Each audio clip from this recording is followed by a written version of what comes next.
Another day, another basketball stories na naman ang pagkikwentuhan natin.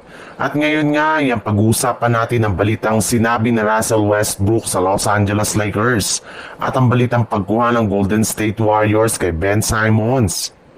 Bukod rin nga kay Austin Reeves ay unti-unti na rin naman ngang gumaganda ang performance sa Lakers ng kanilang center na si DeAndre Ayton na nakagawa naman laban sa Kings ng 22 points at 15 rebounds at 2 blocks sa kanyang 10 out of 17 shooting sa field goal, kung saan na-outplayed nga niya dito ang big man ng Sacramento Kings na si Domantas Sabonis na nakapagtala lamang ng 10 points.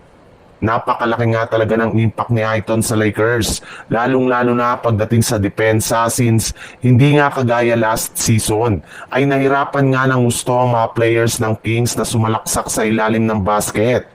At ang maganda pa nga dyan, bawat araw rin naman nga ay patuloy ang pag-i-improve ng opensa ni Ayton. In fact, ang nagawa nga nitong 22 points ay siyang pinakamagandang offensive performance nito simula nang sumali siya sa kanilang team. Kaya nangangahulugan nga na mas nagiging komportable na nga ito sa mga ginagawang plays ng Lakers kasama ang kanyang mga bagong teammates. At kasabay nga ng magandang performance na ginawa ng Lakers ay mismong si Russell Westbrook nga daw ang nagsabi na masyado nga daw talaga silang na-outplayed sa kanilang game, lalo na ni Austin Reeves na hindi na nakakayanang pigilan sa kanilang laban. Sa ibang balita naman, since nga ayaw paglaruin ng Golden State Warriors si Al Horford sa kanilang mga back-to-back game, ay balak na nga nilang kumuha ng bagong player na posibleng ipakita nila sa kanilang pansamantala.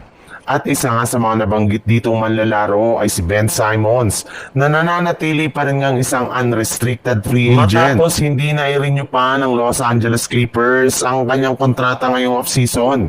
Bagamat man nga maliit ang kontrata na lamang ang kinukuha nito ngayon, ay ilang mga team na lang naman nga ang mga nagkaka-interes sa pagkuha sa kanyang serbisyo.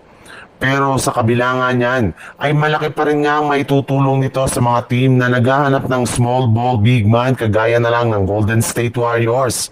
Kung sakali man nga na makuha nila ito, ay mapapakinabangan nila siya ng gusto sa tuwing gagamit sila ng small ball rotation kung saan ilalagay nila ito bilang kanilang sentro.